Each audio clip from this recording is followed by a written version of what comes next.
마지막 사마리아 여인에 관한 내용을 저희가 오늘 볼 겁니다. 그리고 오늘 제목은 이제 응답하고 그리고 거부에 대한 내용을 같이 말씀을 나눌 겁니다.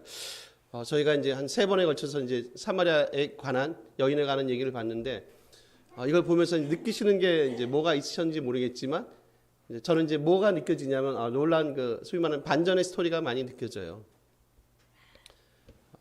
갈 것 같은 분은, 그러니까 고백할 것 같은 분은 고백하지 않고, 그리고 고백할 것 같은 분들은 하지 않을 것 같은 분들, 맞죠? 이게 하지 않을 것 같은 분들은 세상의 구주입니다라고 고백하고, 그러니까 특히 복음서가 이제 이런 식의 스토리가 되게 많다고 말씀드렸습니다. 소위 말하는 역전의 스토리, 할 것 같은데 하지 않고, 하지 못할 것 같은데 하고. 저는 이제 이것이 주는 메시지가 되게 저희들에게 이렇게 의미심장하다고 봐요. 표면적으로 보면 저희도 이제 고백하는 사람들이잖아요. 근데 혹시 진정한 고백이 우리 가운데 있는지, 근데 정말 그럴 것 같지 않은 사람들, 참된 우리보다 훨씬 나은, 정말 당신은 세상의 구주입니다라는 혹시 그분들이 고백을 하는 것은 아닌지, 에 대한 끊임없는 긴장감이 우리 가운데 있어야 되지 않을까. 그러니까 사마리아 이 여인의 스토리를 보면서 이제 그런 부분에 대해서 저희가 이제 도전받는 게 많은 거. 오늘도 예외이지 않아요. 마지막에 보시면 이제 이런 스토리가 나오고, 그리고 이제 오늘 제가 이제 그 제목 썼듯이 응답과 거부, 그 두 개를 한번 대조시키면서 다시 한번 우리 삶을 그리고 우리 신앙을 저희가 좀 점검해 봤으면 좋겠다라는 생각을 본문을 통해서 해봅니다. 여러분 39절 한번 가보세요. 한번 읽어보실래요? 있습니다. 여자의 말이 내가 행한 모든 것을 그가 내게 말하였다 증언하며 그 동네 중에 많은 사마리아인이 예수를 믿는지. 지금 사마리아 여인을 여러분 뭘로 지금 소개하고 있습니까? 39절은 일단 중간에 보시면 그가 내게 증언했다고 얘기하잖아요. 그죠? 일단 사마리아 여인이 지금 증언하는 사람으로 소개가 돼요. 근데 여러분 이제 여기 요 내용을 보시면 이미 이것과 같은 패턴, 요 뒤에도 마찬가지인데 이와 같은 패턴을 했던 분들이 계세요. 가장 처음에 누가 생각이 나십니까, 여러분? 누가 주님의 말씀을 증언했나요? 세례 요한이죠. 그리고 주님이 하십니다. 주님이 아버지 하나님에 대해서 증언을 하세요. 그리고 나중에 뒤에 보시면 또 누가 증언하냐면 하나님이 아들이신 예수님에 대해서 증언하시는 내용이 나와요. 제가 3가지 예를 들었습니다. 세례 요한이 주님에 대해서 증언합니다. 주님이 아버지 하나님에 대해서 증언하세요. 하나님이 이번엔 아들이신 주님에 대해서 증언하십니다. 여러분 의외지 않으세요? 어떤 느낌을 받으십니까? 어떻게 보면 가장 이 땅에서 천대받고 누구에게도 인정받지 못하고 늘 천덕꾸러기 삶을 살았던 이 여인이 지금 누구의 위치까지 격상이 되고 있습니까, 여러분? 뭐 하나님이나 예수님까지 못 가더라도 여자가 낳은 자 중에 가장 큰 자인 누구요? 세례 요한의 그 위치까지 지금 이 여인의 삶이 격상되는 것을 볼 수 있거든요. 이게 뭐예요? 주님을 만났던, 주님을 알게 됐던 한 여인의 삶이 여러분 이렇게 엄청난 변화를 갖고 오지 않습니까? 그렇다고 이 여인이 얼마나 변화가 됐겠습니까? 얼마나 많은 경제적인 혜택과 부유함을 누렸겠습니까? 삶이 많이 변하진 않았을 것 같아요. 그는 여전히 이전의 아픔을 고스란히 갖고 있지 않겠습니까? 그럼에도 불구하고 이 여인의 현재적 위치가 이렇게 격상됐다는 건 뭐예요? 주님이 갖고 오셨던, 주님이 복음이 갖고 왔던 놀라운 사실상 회복과 소생의 메시지임을 저희가 볼 수 있지 않습니까?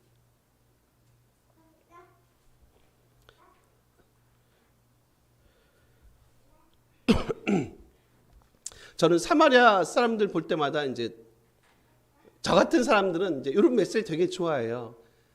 약간 이제 흥미로운 건 뭐냐면 여러분 이런 겁니다. 지금 이분들 여기서 예수님이 지금 무슨 일을 했습니까, 여러분? 한번 곰곰이 묵상해 보세요. 이제 이런 것들이 저는 우리 신앙의 가장 기초를 이루고 있다고 생각하는 거예요. 주님이 지금 이 여인과 했던 게 뭡니까, 여러분? 죽은 자를 살렸습니까? 4장에서 좀 우리 한번 봐보세요. 뭘 했나요, 주님이? 물 가지고 대화했잖아요. 그렇죠?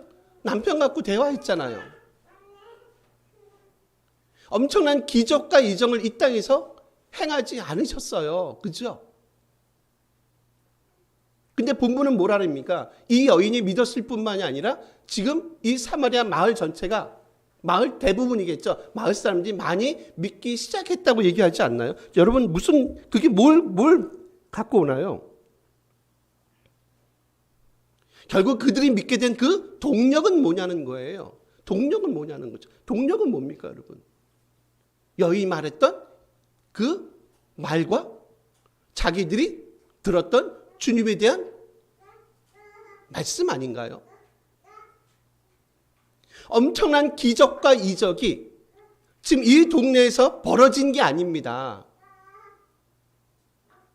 단순히 그냥 주님의 말씀만이 선포가 됐을 거예요. 주님과 사마리아 여인이 대화를 했잖아요. 그 대화를 통해서 이 여인이 느꼈던 게 뭐예요? 제가 지난주에 호칭에 대해서 자꾸 호칭이 지금 조금씩 더 이해도가 그리고 훨씬 더 풍성해진다고 말씀드렸어요. 못 뵙게 안 했다고요. 주님과 대화를 한 겁니다. 야, 네가 떠먹는 금을 가지고 너의 인생이, 너의 삶이 참된 만족을 얻지 못할 거야. 내가 참된 생수그덩, 물이그덩 그 얘기잖아요, 여러분. 거기에 대해서 사람들은 어떻습니까? 다 그렇습니까? 다 진짜 이 여인과 같은 그런 믿음의 반응과 응답을 보이든가요? 그렇지 않거든요. 대부분 어떻습니까? 사람들은 대부분 주님의 그 말을 거부하지 않습니까? 지금 저 친구가 무슨 얘기를 하는 거야? 하나님만이 할 수 있는 그 일을 자기가 한다고? 엄청난 거부감을, 배척을 갖고 오지 않습니까? 근데요, 이 여인은 좀 다르잖아요. 우리 본문 한번 보실래요? 우리 40절 한번 읽어주십시오. 읽습니다. 사마리아인들이 자기들과 함께 유하기를 청하니, 여기 지금 유하다는 단어가 2번 나옵니다. 유하기를 청합니다. 거기서 이틀을 유하십니다. 유하다는 단어가 메노란 단어입니다. 요한복음에서는요, 요한복음에서 이중적인 의미를 많이 쓴다고 얘기했어요. 그냥 이 말이 그냥 그래요. 문자적으로 그냥 머무는 거예요. 말 그대로 유하는 거예요. 근데 이 단어는 요한복음에서 되게 중요하게 많이 사용됩니다. 주님이 우리 안에, 우리가 주님 안에 등등 머무는 것 있죠. 어디 안에 등의 의미들을 많이 사용. 그러면 어디 안에 있다는 의미는 어떤 의미를 갖고 오세요? 이거는 어떻게 보면 참된 제자의 모습을 그려내요. 그러니까 매너란, 유하다는 이 단어를 통해서 참된 제자의 모습을 그려낸다는 거예요. 즉 이 얘기는 뭐예요? 지금 누가요? 사마리아 사람들이 지금 점차로 뭐 해대간다는 걸 볼 수 있습니까? 점차로 제자 도에, 그 도에 복종하고 점차로 제자의 삶을 살아가기로 그들이 지금 변화되는 모습을 무슨 단어를 통해서 우리가 암시를 받을 수 있다고요? 당신 좀 우리와 함께 같이 좀 머물렀으면 좋겠습니다에 대한 겁니다. 주님을 만난 지 오랜 시간이 지나지 않았습니다, 여러분. 그렇죠? 엄청나게 말씀했듯이 엄청나게 많은 말씀을 들은 것도 아니에요. 주님을 엄청나게 잘 아는 것도 아닙니다. 저는 이런 생각이 들어요. 정말로 들을 귀 있는 자가 복되다는 생각 여러분 많이 안 하십니까? 들을 귀 있는 자가 복되구나. 아무리 메시지가 선포가 돼도 그 메시지가 들리지 않는 사람도 있거든요, 여러분. 구약이 많이 아시잖아요. 신약이도 마찬가지고 늘 뭐 하는 사람이에요? 늘 원망과 불평만 하는 사람들. 마치 이스라엘 백성이 광야길을 걸어갈 때, 그리고 그의 후손들이 늘 주님과 대화할 때, 토론할 때 늘 그들은 무슨 식의 반응을 많이 보이는지 아시죠? 그들은 늘 궁시렁 거리는 거. 공기조란 단어, 디아 공기조란 단어도 있죠. 제가 설명드린 기억이 납니다. 늘 수군수군대고 늘 원망 불평했던 사람들. 어떻게 그것까지 자기 조상들하고 똑같습니까? 말씀이, 생명의 말씀이 선포가 되고요, 생수에 관한 말씀이, 메시지가 선포가 되는데 감사하지 않나요, 여러분? 정말로 우리의 갈증을 이분을 통해서 진짜 이번에는 한번 끊어보자. 우리의 영적인 갈증을 이제는 한번 이분을 통해서 우리의 영적인 갈증을 한번 풍족하게 채워보자. 라고 하는 감사와 믿음의 응답을 성경은 우리에게 요청하고 있지 않나요, 여러분?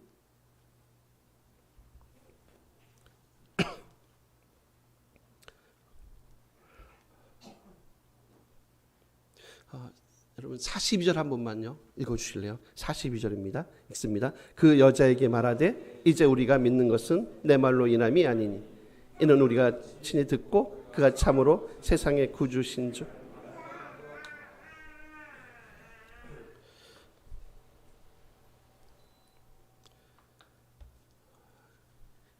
이제 여러분 누구의 이제 사마리아 사람들이 42절 이런 거죠. 이제 누구의 말을 통해서 주님의 대한 믿음을 갖게 된다고 얘기합니까? 42절은요. 더 이상 사마리아 여인의 말에 의존하지 않죠. 맞습니까? 그냥 읽으셨습니까? 그 여자에게 말하되 이제 우리가 믿는 것은 내 말로 인함이 아니니 그 여인의 증언 때문이 아니라 이제 이는 우리가 친히 듣고 그가 참으로 세상의 구주신 줄 알미라. 이제 더 이상 누구의 입을 통해서 듣지 않는다고요. 여인의 입을 통해서 듣지 않는 겁니다. 여기 제가 흥미로운 거 여기 눈 다시 와보세요. 우리가 친히 듣고란 단어가 있어요. 아코란 단어거든요. 그 다음에 세상의 구주신 줄 안다란 단어가 있죠. 이 두 개가 뭘로 쓰냐면 여러분 완료 시제를 써요. 완료 시제. 완료 시제가 뭐냐면 이런 거예요. 어떤 과거의 어떤 결과가 현재도 여전히 그 영향을 미치고 있는 것을 설명할 때 쓰는 시제가 현재 완료 시제라고 얘기합니다. 과거의 어떤 일의 결과가 지금까지. 그럼 여러분 생각해 보세요. 이 사람들이 뭐 한 거예요? 이미 들었죠. 그리고 뭐 했어요? 이미 세상이 구주신 줄 뭐 했다고요? 안 거예요. 그죠? 듣고 알았어요. 근데 듣고 알았던 그 일의 결과가 어떻다고요? 여전히 지금 오늘 이 순간까지 이 시간까지 우리 삶에 뭐를 끼치고 있다고요? 삶에 영향을 끼치고 있는 상태를 설명하는 게 뭐라고요? 완료 시제라는 겁니다. 근데 이 두 단어는 전부 다 완료 시제를 써요, 여러분. 여러분 한번 곰곰이 고민해 보시고 곰곰이 묵상해 보세요. 저는 어떻게 거의 이방인 취급을 받았던 이 사람들이 어떻게 이런 식의 응답과 반응을 보일 수 있는가? 우리가 이미 들었던 그분에 관한 들음이요. 우리가 알았던 그분에 관한 알미. 단순히 과거의 이례적인 사건이 아니라 여전히 지금 우리 삶을 뒤흔드는 놀라운 우리 삶을 변화시키는 일들로 지금 여전히 우리 삶에 영향을 미치고 있습니다. 그래서 우리는 이 믿음의 길을 결코 포기하지 않고 이 믿음의 길을 갈 것입니다. 라는 이 고백이 여러분 너무 놀랍지 않으세요? 그리고 더 이상 누구의 증언에 의존하지 않는다고요? 사마리아 여인의 증언에 의지하지 않는다 그랬죠. 직접 듣는다. 맞죠? 여러분 어떤 생각이 드십니까? 누워서 침 뱉길 수 있는데 마치 요즘도 그런 교회들이 있어요. 마치 이제 우리 같은 목회자들이 하나님과 사람을 이어주는 마치 대제사장적인 그렇지 않습니다. 이제 구약으로 이제 그런 일들은 구약으로 어떻게 보면 마무리가 됐어요. 그래서 이제 그런 재밌는 일이 있어요. 이제 성도님들 중에 보시면 목사님들한테 이제 그런 예를 들면 집을 목사님 제가 이번에 아파트를 사야 되는데 아파트를 사야 됩니까? 말아야 됩니까? 직업을 바꿔야 되는데 직업을 바꾸는 게 좋습니까? 안 옛날에 진짜 그런 일이 있었습니다. 그럼 목사님들이 그러죠.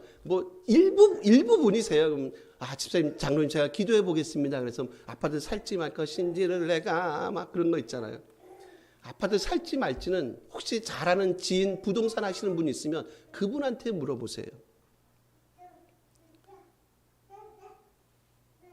여러분 저는 정말 우리가 좀 되게 믿음이라는 게 되게 좀 상식적이었으면 좋겠다.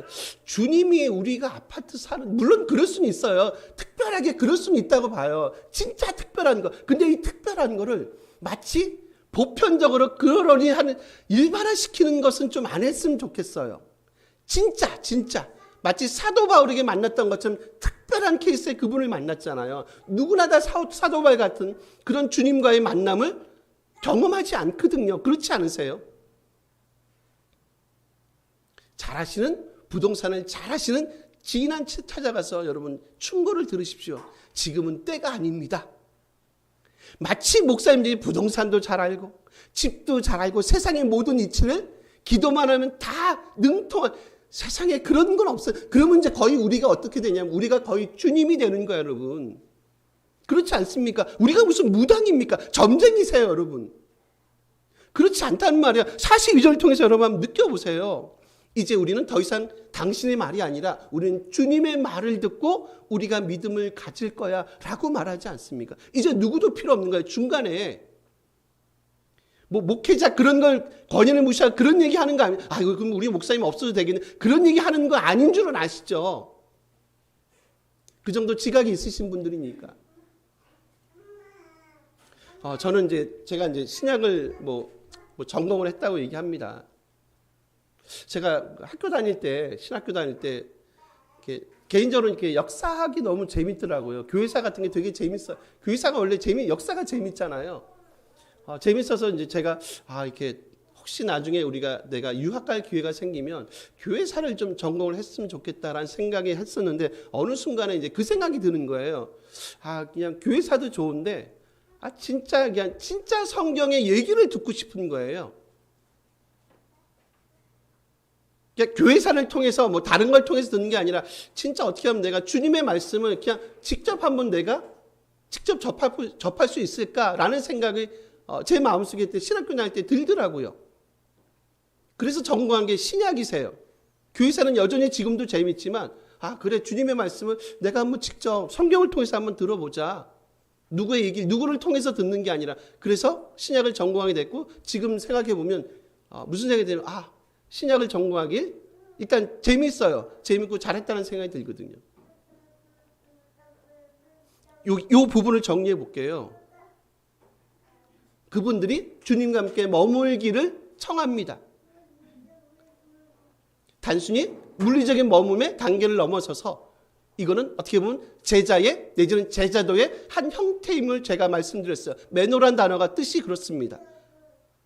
그 다음에 그분들 뭐합니까? 그분들이 주님의 말씀을 듣습니다. 그리고 어떻게 합니까? 그분이 세상의 구주신 줄 친히 안다고 얘기했어요. 요건 무슨 단어를 쓴다고요? 두 개 단어가 완료형을 쓴다고 그랬어요. 요건 뭐라고요? 어떤 일의 결과가 지금 현재도 여전히 그 영향을 미치는 상태를 설명하는 시제가 완료형이라고 얘기했어요. 조금 어렵지만 여러분 어렵지만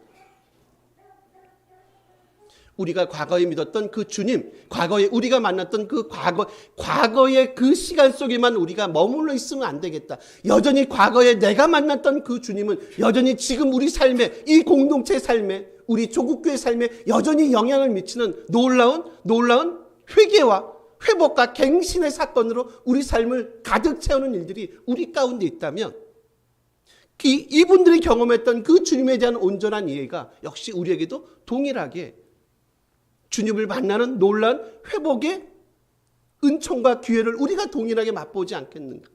제발 뭐하지 마십시오. 제발 잊지 마십시오, 여러분.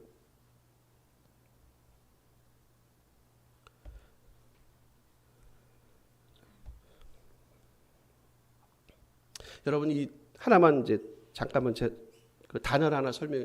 여기 보시면 맨 뒤에 42절 맨 뒤에 보실래요? 보시면 거기 뭐라고 얘기합니까?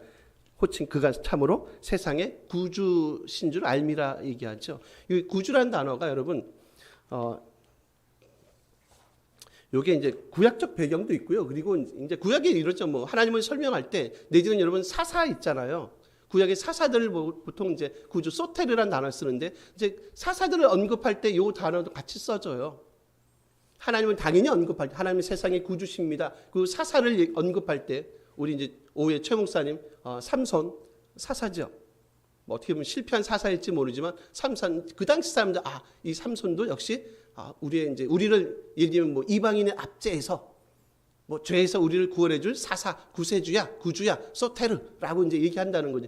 그리고 이제 거기서만 쓰는 게 아니라 이 단어는 누구도 쓰냐면 그 당시 헬라 사람들도 이 단어를 써요. 누구에 대해 쓰냐면 여러분 이방 신이 있잖아요. 이방 신들. 뭐 제우스가 됐던 누가 됐던 이방 신들에 대해서 그들도 그렇게 얘기하죠. 아, 이 제우스야말로 진정으로 구주입니다. 우리 삶의 진정한 구세주, 구주입니다. 라는 표현을 합니다. 그리고 심지어는 황제들에 대해서 있죠. 로마 황제들에 대해서 황제야말로 이 땅의 진정한 평안, 팍스 로마나라고 얘기하죠. 로마의 평화를 갖고는 진정한 이 땅의 소테르, 구주입니다. 라는 표현들을 그 당시 사람들은 한다는 거죠. 이제 여러분 제가 이제 이렇게 한번 질문 드리고 싶어요. 과연 주님은 우리에게 어떤 의미에서 구주, 구세주 신가라는 거죠. 만약에 우리가 주님을 구주로 우리가 고백할 때는 즉 그 얘기는 뭐예요? 이거는 세상 문화에 대해서 엄청난 뭐가 있습니까? 엄청난 저항의 의미가 있지 않습니까? 왜냐하면 세상 사람들은 누구를 주로 부른다고요? 누구를 구주로 말한다고요? 세상의 이방 신들이나 세상의 권력자들, 황제 같은 사람들을 뭘로 부른다고요? 우리는 그분들을 구주로 부른다고 얘기했잖아요. 근데 우리가 그와는 달리 우리가 주님이야말로 진정한 우리의 구주입니다 라는 표현을 할 때는 이거는 세상 문화에 대한 엄청난 저항임을 볼 수 있지 않나요? 즉 그 얘기는 뭡니까 여러분? 세상의 문화에 너희 삶을 뭐 하지 말라는 겁니까? 너희 삶을 매몰시키지 말라는 거 아닙니까? 세상의 방식대로 너희가 살아가지 마라. 세상의 방식은 황제를 구주로 부르고 세상의 방식은 이방 신들을 구주로 부를지 모르지만 진정한 이 땅의 구세주, 이 땅의 평화를 갖고 오시고요. 진정한 이 땅의 생수를 허락하시는 분은 누구밖에 없다고요. 주님 그분밖에 없다는 거예요. 세상에 매몰된 사람들은 이 사실을 알지 못하겠죠. 그렇지 않습니까 여러분? 조금 우리의 눈을 조금 이렇게 위쪽을 향해서 열었으면 되게 좋겠어요, 여러분.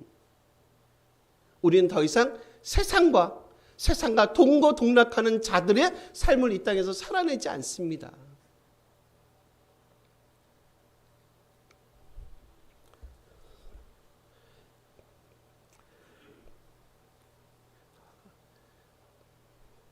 제가 이제 말씀드린 건 이제 응답입니다, 응답.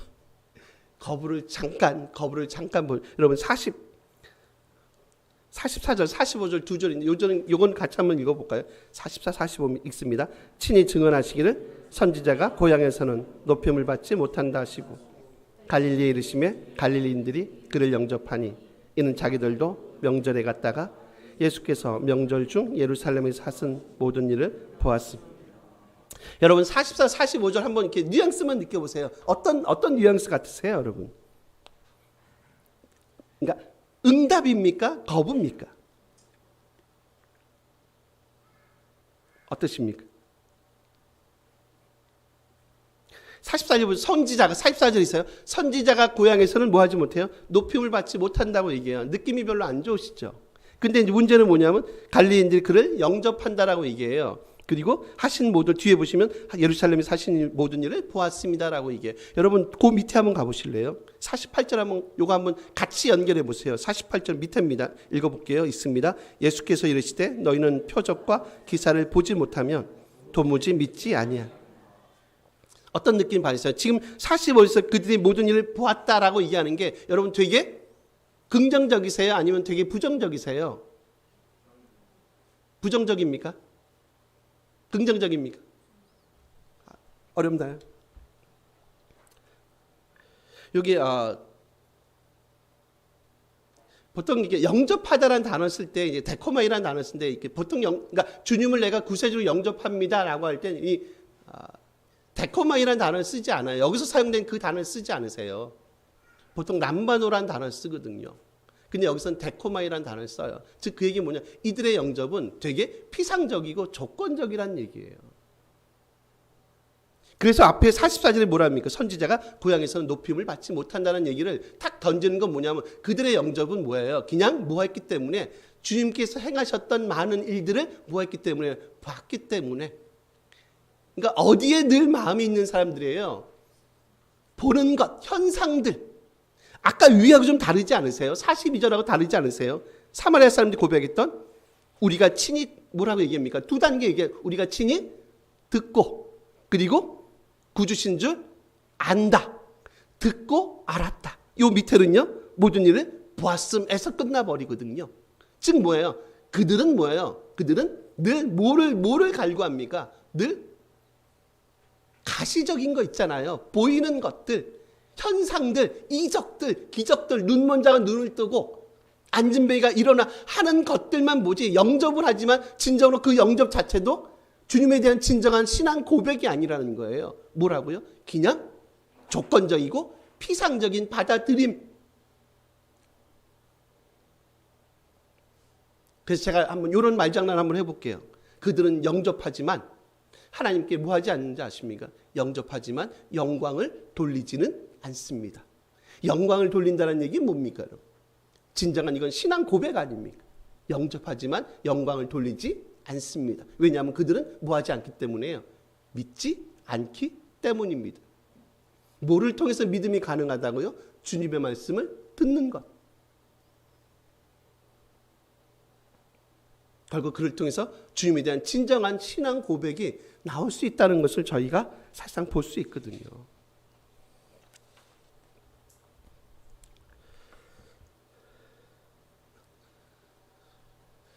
말씀을 통한 진정한 신앙 고백이 이 공동체, 우리 공동체 안에 참 있었으면 좋겠고요. 그리고 우리만이 아니라 조국 교회가 좀 이런 단계에 좀 있었으면 좋겠어요. 너무 보이는 현상 쪽에 우리 마음을 뺏기지 않았으면 좋겠어요. 여러분, 왜 주님이 자꾸 성경에 보시면 그런 치유나 귀신 쫓음이나 그런 일들 행하는 줄 아십니까? 제가 누가 행전할 때 다 말씀을 드렸어요. 메시아 시대가 오시면 사단의 권세가 전부 다 박살이 날 겁니다. 에 대한 내용을 사실상 주님은 성취시키고 싶습니다. 그러니까 지금 이런 거죠. 주님을 통해서 무슨 시대가 왔다는 것을 지금 확증하고 입증하고 싶은 거예요. 무슨 시대요? 메시아 시대예요. 단순히 막 병 고치고 귀신 쫓아내고 그런 현상이 아니라 야 이제 나를 통해서 이 땅에 뭐가 왔어요. 너희들이 그렇게 기다려왔던 메시아 시대가 도래했어라는 것을 입증하고 확증하는 방식으로 지금 이런 엄청난 기적과 이사가 일어난다는 거예요. 그거 자체의 목적이 있지 않다는 거예요. 이걸 통해서 우리가 뭘 볼 수 있는지 죄송합니다. 뭘 볼 수 있는지 아십니까? 우리가 너무 신학이 약해요. 한국 교회가. 제가 세다가 그런 얘기하는 게 아닙니다, 여러분. 자꾸 우리도 뭐에 자꾸 초점을 둔다고 보이는 것이에요. 현상이에요. 가시적인 것에 마음을 쏟지. 진정 주님의 말씀을 듣고 진짜 알고 그리고 진정한 신앙 고백을 갖기는 그거는 많이 원하지 않는 것 같아요. 그게 이제 우리 같은 목회자들의 안타까움이에요. 정말 성경이 하는 얘기는 그런 얘기 아닌데 왜 자꾸 사람들은 1단계에서 되게 초급한 기초 단계에서 왜 거기서 머무르고 마치 그게 성경이 얘기하는 모든 것이냐? 왜 거기에 열광할지? 그게 사실상 개인적으로 저는 되게 많이 안타깝습니다.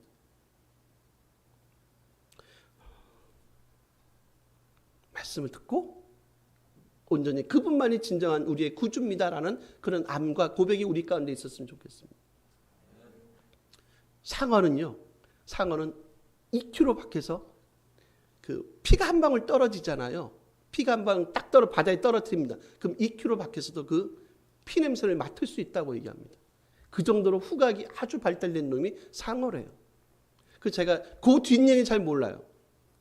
제가 혼자 곰곰이 생각해 봤어요. 어떻게 참 많이 발달됐네. 후각이. 그럼 어떻게 그럴 수 있을까? 그냥 제 개인적인 생각이 그런 생각이 들어요. 그냥 결국 피 냄새를 맡고 온다는 건 뭐예요? 그냥 어떻든 자기 먹잇감을 찾는 거잖아요. 그죠? 그런 생각이 들잖아요. 결국 생존을 위한 몸부림이에요. 몸부림. 그런 거 아닌가? 자기 살아야 되니까. 2km 그 이상에서도 피 한 방울 딱 떨어지면 후각을 통해서 자기가 허기진 배를 채우지 않겠습니까? 결국 생존을 위한 몸부림 때문에 상어는 엄청나게 엄청나게 후각이 발달돼 있을 수도 있겠다라는 생각을 제가 한번 해봤거든요.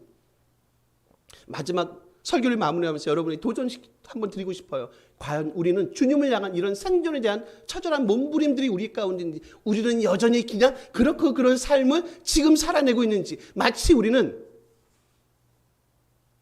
사마리아 이 사람들이 그렇게 고대했던 그 주님을 만났던 것처럼, 혹시 반대로요, 갈릴리 사람들, 이스라엘 사람들은 전혀 주님에 대한 그 갈증과 허기짐을 느끼지 못했던 그런 종교적인 소위 말하는 그 화석화된 종교인의 삶을 혹시 우리가 살아가고 있는 것은 아닌지, 과연 우리는 생명을 위한 처절한 몸부림이 우리 가운데 있는지에 대한 좀 진지한 묵상이 필요한 시기라고 봅니다. 우리 다 같이 한번 기도했으면 좋겠습니다.